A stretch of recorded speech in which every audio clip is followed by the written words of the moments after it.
BJP के गढ़ को जीतने के लिए नंबर 2 पर आने के लिए प्रशांत किशोर और आरजेडी की रेखा गुप्ता के बीच कांटे की टक्कर चल रही है। रामानंद यादव पर इसलिए आरजेडी ने दांव खेल दिया है कि रामानंद यादव के पास इस इलाके के संगठन के बारे में पता है, लेकिन प्रशांत किशोर ने एक नया वोट बैंक क्रिएट कर दिया है। प्रशांत किशोर जिस तरह का माहौल बना चुके हैं, उसके बाद बीजेपी ने इसे प्रतिष्ठा का विषय बना लिया है और नितिन नवीन 2025 में जितने वोटों से जीते थे, उस रिकॉर्ड को तोड़ने की तैयारी में बीजेपी है। तो रेखा गुप्ता कहाँ है? सवाल ये है, आपने बीजेपी की बात कही, प्रशांत किशोर की कही, इस बीच रेखा गुप्ता। नमस्कार, आप देखना शुरू कर चुके हैं स्वराज पोस्ट और मेरा नाम विष्णु है। चर्चा आज हम बांकीपुर उपचुनाव को लेकर करने जा रहे हैं और इसके पीछे का कारण यह है कि चुनाव में अब मात्र 10 दिन बचे हुए हैं। 30 जुलाई को बांकीपुर उपचुनाव का मतदान होना है। क्या कुछ नया समीकरण बनता हुआ दिखाई दे रहा है? भाजपा को कड़ी टक्कर कौन देगा, प्रशांत किशोर या फिर रेखा गुप्ता? अब तक का जमीनी रिपोर्ट क्या कुछ कह रहा है? चर्चा के लिए हमारे साथ वरिष्ठ पत्रकार अनूप नारायण सिंह सर है। सर, स्वागत है। क्या माहौल है अभी? देखिए विष्णु, जब आपने इस कार्यक्रम की शुरुआत की और सवाल पूछा तो जवाब भी उसी में छुपा हुआ था। आपने कहा कि बीजेपी से मुकाबला कौन करेगा। देखिए चुनाव है और अभी से ही सबके दिमाग में ये बात बैठी हुई है कि बांकीपुर में जो मुकाबला है, नंबर 1 की कुर्सी पर बीजेपी है और बीजेपी के गढ़ को जीतने के लिए नंबर 2 पर आने के लिए प्रशांत किशोर और आरजेडी की रेखा गुप्ता के बीच कांटे की टक्कर चल रही है। लेकिन आपको बता दें कि आपने कहा 10 दिन, इसमें चुनाव से पहले जो चुनाव का जो समय होता है उसके 48 घंटे पहले जो है चुनाव प्रचार समाप्त हो जाता है। तो आपको बताएं कि अब जो समय है 8 दिनों का समय है। भाजपा के राष्ट्रीय अध्यक्ष नितिन नवीन पटना में है, 2 दिवसीय दौरे पर आए हैं। और देखिए नितिन नवीन जब पटना में है तो किस तरह से तैयारियां चल रही है। बांकीपुर विधानसभा क्षेत्र को बीजेपी ने अपनी प्रतिष्ठा की सीट बना ली है। राधा मोहन सिंह बांकीपुर में प्रवास कर रहे हैं। गिरिराज सिंह को लगाया गया है, नित्यानंद राय को लगाया गया है, सतीश चंद्र दुबे को लगाया गया है और साथ ही साथ जो बीजेपी के सहयोगी हैं, जिसमें लोजपा रामविलास, राष्ट्रीय लोक समता पार्टी जिसके नेता उपेंद्र कुशवाहा हैं, साथ ही साथ जीतन राम मांझी, ये जो एनडीए का कुनबा है, ये एक महज उपचुनाव मानकर बांकीपुर में काम नहीं कर रहा है। अब बांकीपुर में प्रशांत किशोर जिस तरह का माहौल बना चुके हैं, उसके बाद बीजेपी ने इसे प्रतिष्ठा का विषय बना लिया है और नितिन नवीन 2025 में जितने वोटों से जीते थे, उस रिकॉर्ड को तोड़ने की तैयारी में बीजेपी है। रामकृपाल यादव को पेसमेकर लगा है। रामकृपाल यादव, इसके बावजूद आप देखिए, उनके वीडियो देखिए कि सुबह में गांधी मैदान में उनका चौपाल लग जाता है। जो काम करना है, सलीमपुर आहरा है, फ्रेजर रोड है, एसपी वर्मा रोड है, आसपास के जो इलाके हैं, थोड़ा सा संभ्रांत पटना है, थोड़ा सा धनाढ़ वर्ग है और वो सुबह में मॉर्निंग वॉक के लिए गांधी मैदान पहुंचता है।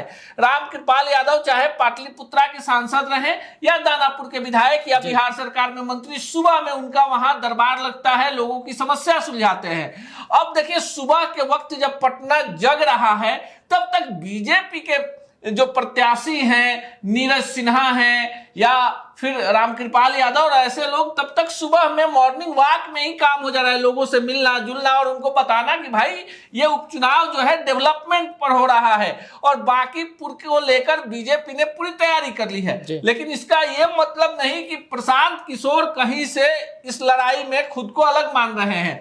जनसुराज ने भी अपनी पूरी ताकत ठोक दी है और जो अभी की खबर है कि 2 बड़े चेहरे बांकीपुर में प्रशांत किशोर के लिए वोट मांगते हुए दिख सकते हैं, उसमें एक नाम थलपति का है और बड़े स्टार है, साउथ के हैं लेकिन बिहार में भी लोकप्रिय है, और दूसरा नाम शत्रुघ्न सिन्हा का है जो पटना से सांसद रह चुके हैं और बांकीपुर पे कायस्थ वोटरों पर शत्रुघ्न सिन्हा का प्रभाव रहा है।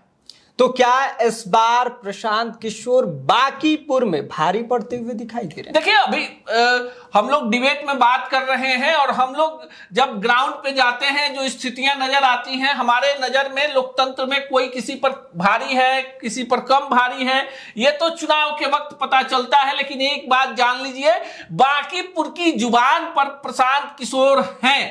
लोग कह रहे हैं कि प्रशांत किशोर तमाम उम्मीदवारों से बेहतर हैं, तमाम जितने भी उम्मीदवार चुनाव लड़ रहे हैं। लेकिन जो बीजेपी का कोर वोटर है, जो एनडीए का कोर वोटर है, वो कह रहा है कि हम नीरज सिन्हा को वोट नहीं दे रहे, हम बीजेपी को वोट दे रहे, हम उस सिस्टम को वोट दे रहे हैं जो मंदिरी नाले को पाट कर एक सरपट सड़क बना देता है। हम उस सिस्टम को वोट दे रहे हैं जो सिस्टम सम्राट चौधरी को मुख्यमंत्री बनाता है। और बांकीपुर चूंकि पटना का हृदय स्थली है और कहीं ना कहीं लोगों के दिमाग में है कि जो डेवलपमेंट के काम हो रहे, चाहे मेट्रो का काम हो या नमामि गंगे की बात कर लें या कई सारे बड़े प्रोजेक्ट जो हैं उस इलाके में चल रहे हैं, तो लोग मानते हैं कि सरकार ने काम किया। हालांकि जो सत्ता में रहेगा, जनता की अपेक्षाएं उनसे ज्यादा होती है, तो कहीं ना कहीं विरोध के स्वर भी होते हैं।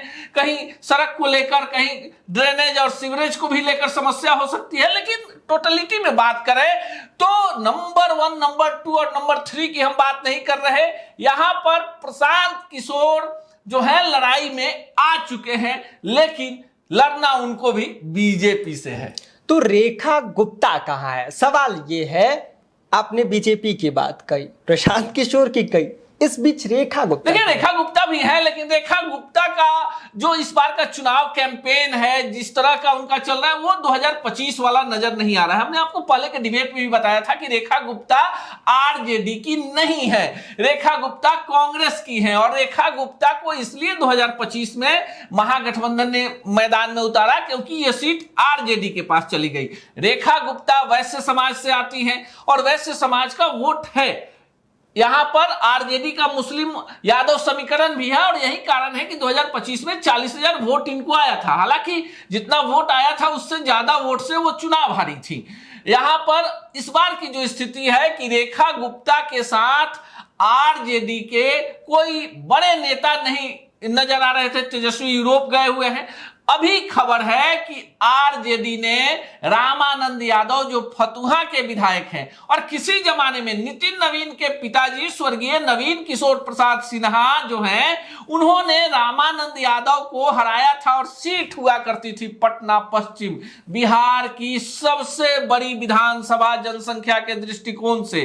तो परिसीमन के पहले एक बड़ा वर्चस्व हुआ करता था रामानंद यादव को और निर्दलीय जीतते थे। ऐसा नहीं था कि आरजेडी के संरक्षण में जीते थे, निर्दलीय। और लगातार कई चुनावों में उन्होंने नितिन नवीन के पिताजी को हराया।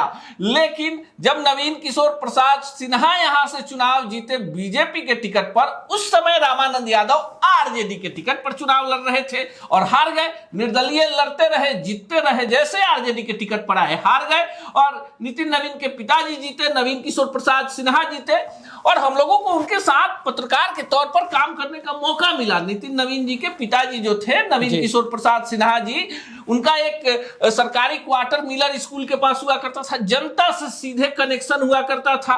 और पटना का शहरी क्षेत्र होने के कारण यहाँ के मतदाता काफी जागरूक हैं, पढ़े लिखे हैं, उनको पता है कि अपना हित क्या है, अनहित क्या है। और ऐसे में रामानंद यादव पर इसलिए आरजेडी ने दांव खेल दिया है कि रामानंद यादव के पास इस इलाके के संगठन के बारे में पता है। लेकिन प्रशांत किशोर ने एक नया वोट बैंक क्रिएट कर दिया है जो सत्ता से नाराज है, जो आरजेडी से भी कहीं ना कहीं नाराज है। उसको लगता है कि भाई आरजेडी जिस रफ्तार से विपक्ष को काम करना चाहिए नहीं कर रही है।